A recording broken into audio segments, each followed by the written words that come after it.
everyone. This is Bogie with the Young Gifted and Black Entrepreneur Awards. I'm here with one of the nominees, David Germain. How you doing? I'm blessed and highly favored. How are you doing? I'm good. Listen, how does it feel to be nominated for the Manager and Leadership Awards? Well, first I want to give God all the glory, because without him I wouldn't be here. First, you got to walk by faith and not by sight, And I can say I would have never thought a kid from East Flatbush growing up on Leonard Children to come here, having this award here. It's a real honor and a pleasure. I can't believe I'm here. Well, how did you start it off in realty? Pretty much, I started off working for the Board of Education. I worked there 15 years at John Jay High School at the Board of Ed. I was there for 15 years, and pretty much I also coached the high school basketball team. We won a championship in 2007, and I learned teamwork around that time, what hard work really does. And one day on my job, can you imagine, my phone rings, right? Okay. So my phone rings, and it was my mother. She got into a car accident, and pretty much my heart dropped. And I said, wow, my mom's in a car accident. She said, David, I'm in a car accident, I'm in the hospital. So, I went to my boss. I told her, look, Miss Bloomberg, I'm gonna shout you out, Miss Bloomberg. I said to her, I need to leave right now. And she told me that unfortunately it was a rainy day, and they were short-staffed. And she said, we can't let you leave right now because we're short-staffed and we don't have anybody to replace you. So, in that situation, if you were in my situation, what would you have done? Say I would have to go, Well, that's pretty much how I felt.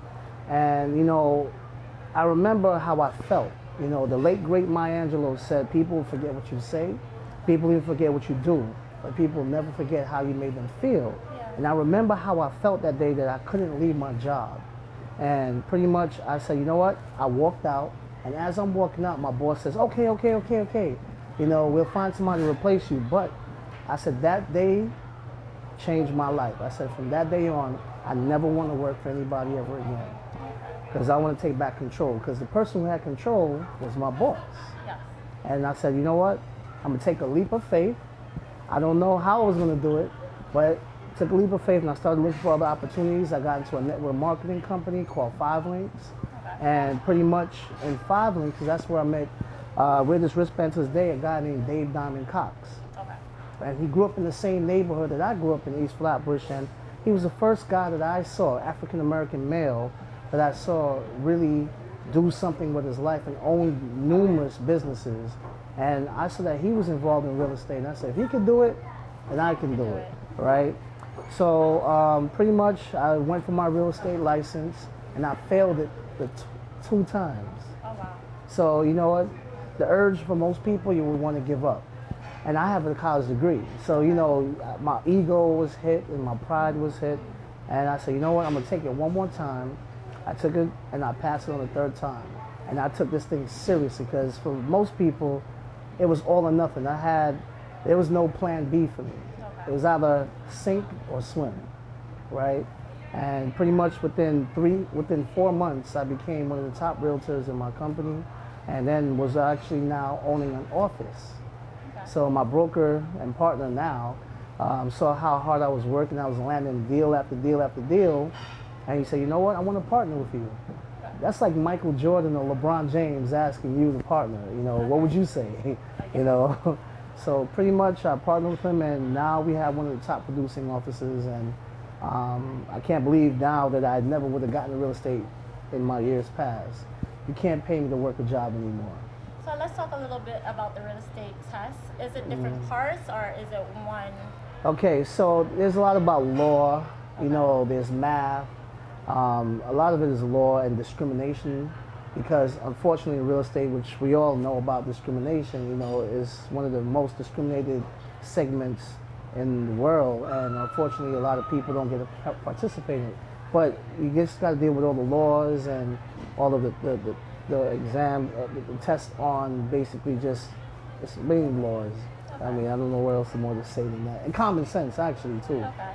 But Taxes. you said that you have a college degree. Yes. Suppose, somebody that only has like a high school degree, wanted to look Well, into it's funny that you say that, My partner, who doesn't have a high school degree, Okay.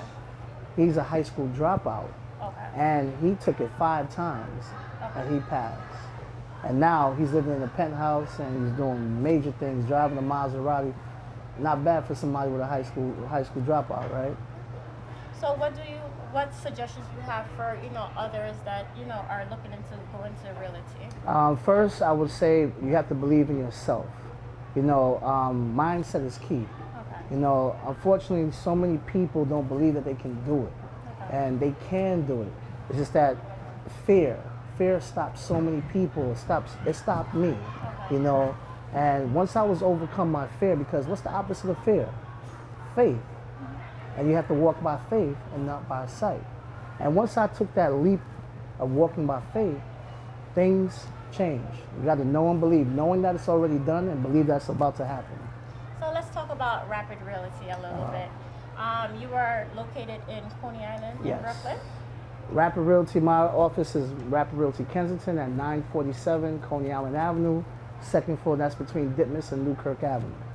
I know you've been promoting, franchising people that wanted to actually franchise. Talk a little bit about that. Franchising and Rapid Realty, oh wow, it changed my life. I can tell you, just like Dunkin' Donuts, McDonald's, they're all independently owned.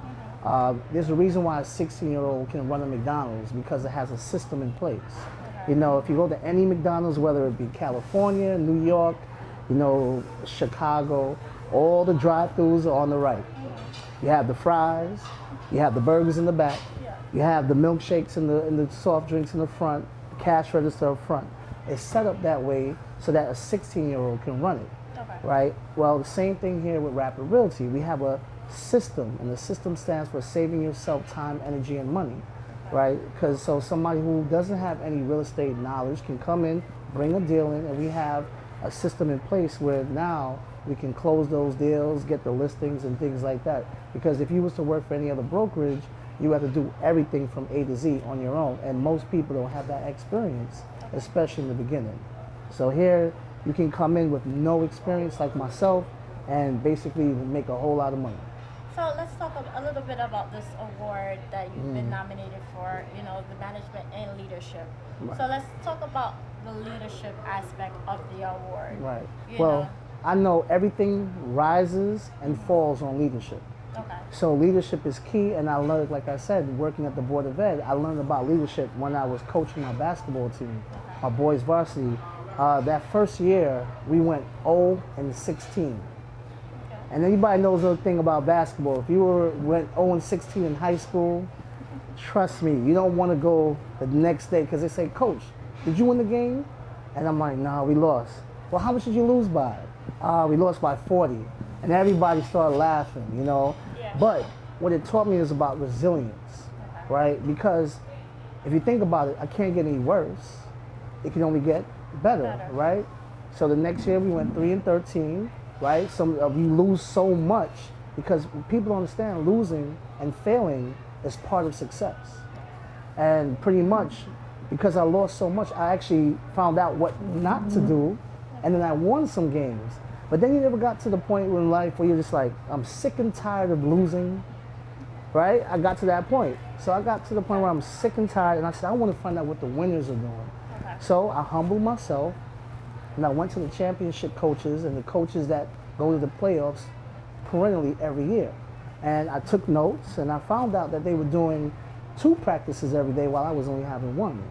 They were doing summer tournaments when I wasn't doing that. They were working out during the off season when I wasn't doing that. They were having study groups when I wasn't doing that. They were doing all of these things that I didn't realize I was doing. That's the reason, if you think about it, they were practicing on playing all year round. Versus me, I'm only playing 4 months out the year. That third year, I implemented, because knowledge without implementation means nothing, right? I implemented it. That third year, we went 13-3, made the playoffs the first time in school history, and it's taught me about leadership.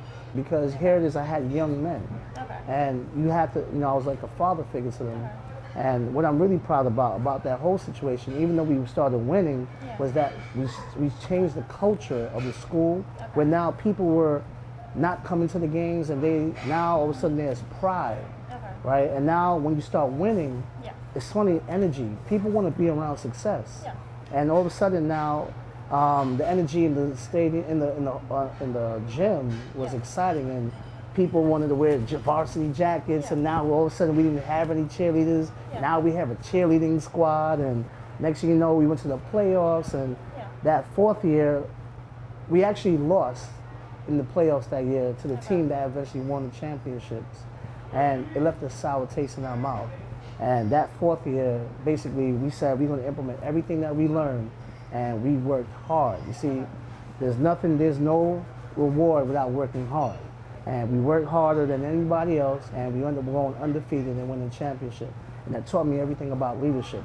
I went from winning 0 to winning the championship. But growing up in Brooklyn, you've seen, people playing basketball or probably play basketball yourself. Did that even give you a motivation to become a leader or to become a coach? Or it's funny how I even got intertwined with basketball.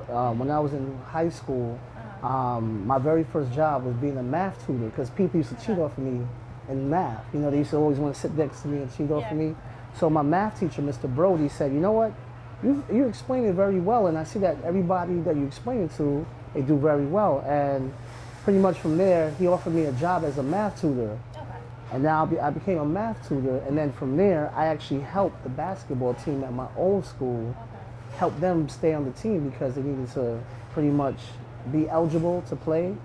And that's how I got into basketball. It's funny how it works, man. So what advantage do you feel that you have over, other people in Brooklyn, Well, I don't look at it as an advantage. Everybody here, everybody's gifted. Everybody's born with gifts, talents, and abilities. So there's nothing really special about me. The only thing that about me is that I don't take no for an answer, and I believe in myself. Okay. And you got to have faith. Too many people quit before they even hit their success mark. I remember I heard a story about 3 feet before hitting goal, and somebody was digging, and they quit, and they didn't realize that they were 3 more feet, and they would have hit goal. And there's also the water well effect. Eventually in the beginning of anything you do, you got to pump that water, and when you're pumping, in the beginning, you're pumping, doing all this hard work, and you don't see any results from it. Okay. But what you don't realize is that the water below is starting to rise. And if you keep pumping and you keep pumping, the water starts to go up, and then all of a sudden, overflow. And guess what happens? You don't have to pump as hard. And that's what happens if you don't give up. Unfortunately, we start pumping and then we stop pumping because we don't see the fruits of our labor in the beginning. And that's not how it works. So what does this award mean to you? What this award means to me is it shows me and anybody out there that you can do anything you put your mind to. The book that changed my life is Think and Grow Rich. And I can tell you, growing up in East Flatbush, my mom grew up on welfare. I'm an immigrant. I'm a son of an immigrant.